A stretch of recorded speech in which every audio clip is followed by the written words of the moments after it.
भारतीय राजनीति में 2014 में एक ऐसा चेहरा उभर कर के सामने आया जो किसी एक राज्य का मुख्यमंत्री हुआ करता था और उस समय उस प्रदेश को पूरी तरीके से इतना मुग्ध उन्होंने अपने कार्यों से कर लिया, जिसके बाद में सभी आलोचना करने लगे,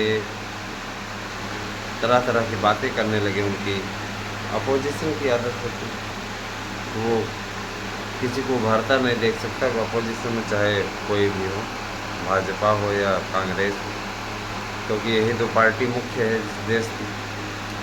तो नरेंद्र मोदी जी उस समय गुजरात के मुख्यमंत्री हुआ करते थे। मैं नरेंद्र मोदी की ही बात कर रहा हूँ। गुजरात के सीएम हुआ करते थे और गुजरात के सीएम के तौर पे उन्होंने 2002 में जिस तरीके से कमान संभाली और उसके पश्चात 2001 में उन्होंने संभाली थी कमान। उसके बाद में वो 2017 के भी विधानसभा चुनाव जीत करके 2017 तक उनको बहुमत मिला था, तो जीत करके आए थे और 2017 तक उनको बहुमत था, है ना। 13 के चुनाव में उन्होंने शानदार जीत हासिल की थी और फिर से एक बार मुख्यमंत्री बने थे। और उसके बाद आरएसएस और भारतीय जनता पार्टी दोनों की सहमति के बाद राष्ट्रीय स्तर पर उनको प्रधानमंत्री पद के लिए उम्मीदवार घोषित किया गया और ये तय किया गया कि SLK आडवाणी जो कि भारत रत्न भी हैं, उनके स्थान पर वही देश के अगले प्रधानमंत्री पद के लिए कैंडिडेट हुए। और नरेंद्र मोदी के पास में समय बहुत कम था, सिर्फ मान के चलिए कि 8 महीने 9 महीने के अंदर ही उनको बहुत सारी तैयारियां करनी थी। तो तुरंत दिल्ली आते हैं, दिल्ली आकर के उन्होंने अपना एक सफ़र प्रस्तुत किया, है ना। उन्होंने रैलियां शुरू की, लोगों से जुड़ना शुरू किया। प्रशांत किशोर जिनके रणनीति कार्य थे, है ना, उन्होंने बहुत अच्छा सहयोग किया। तो कहीं न कहीं नरेंद्र मोदी एक ऐसे राजनीति के चेहरे बन करके उभरे जिन्होंने पूरे देश में ऐसा समीकरण बिठाया जहाँ पर कि लोग भाजपा से परहेज करते थे, विशेष तौर पर मोदी के कारण से। मोदी के साथ कोई आना नहीं चाहता था। मुझे याद है कि उस समय जब गुजरात के सीएम थे तो इन्होंने बिहार में आई हुई बाढ़ की सहायता काफ़ी सामग्री भेजी थी, नीतीश कुमार ने उसे वापस कर दिया, है ना। इनके साथ में कोई बात नहीं करना चाहता था, इनको अपने साथ में कोई जोड़ करके नहीं रखना चाहता था, है ना। लेकिन नरेंद्र मोदी ने इन सब परिस्थितियों को, इनको नीच तक कहा गया, तरह तरह की बातें इनके बारे में बोली। नरेंद्र मोदी सब धैर्यपूर्वक सुनते रहे और भगवान भोलेनाथ की तरह विषपान करते रहे। और बाद में इनका पदार्पण भारतीय राष्ट्रीय राजनीति पर हुआ।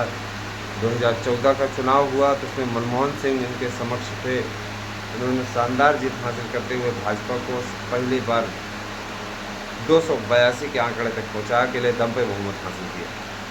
भारतीय जनता पार्टी निश्चित रूप से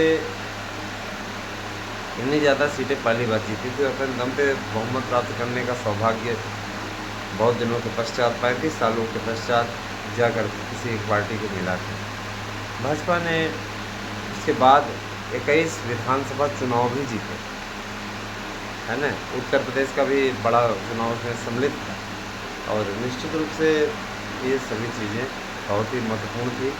तो बीजेपी का कहीं न कहीं देखिए, जो भाजपा का पदार्पण हुआ, भाजपा का जो उत्थान हुआ, उससे नरेंद्र मोदी का विशेष योगदान था। नरेंद्र मोदी के पीछे जो कार्य करने वाले, साथ में कंधा मिलाकर चलने वाले हैं, वो अमित शाह। अब प्रश्न ये उठ रहा है कि राजनीति के इस धुरंधर की 75 साल उम्र होने वाली 17 सितंबर 2025 ये 75 साल के हो गए।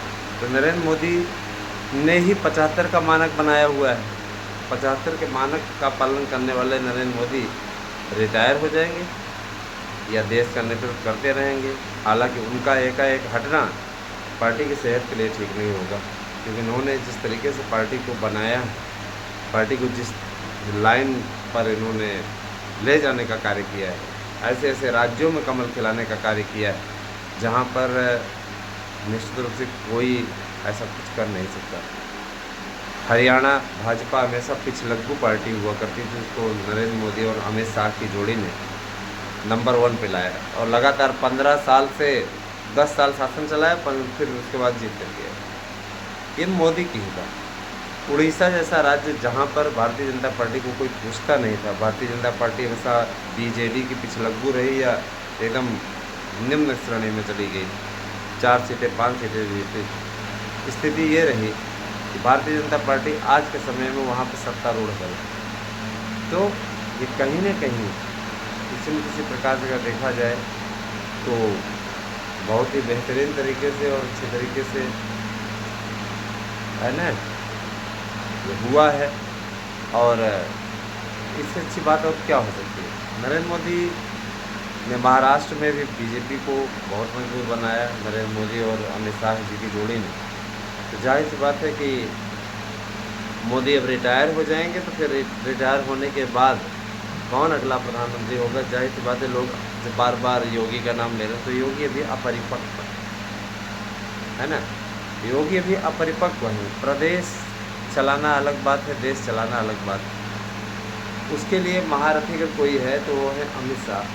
और नरेंद्र मोदी अमित शाह को जितना स्नेह करते हैं शायद ही किसी को करते होंगे।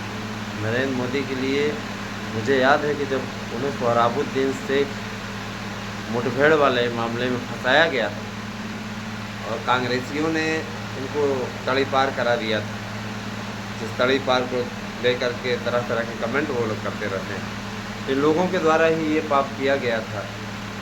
निश्चित रूप से अमित शाह आज वर्तमान में देश के गृह मंत्री और आने वाले समय में देश के अगले प्रधानमंत्री भी होंगे।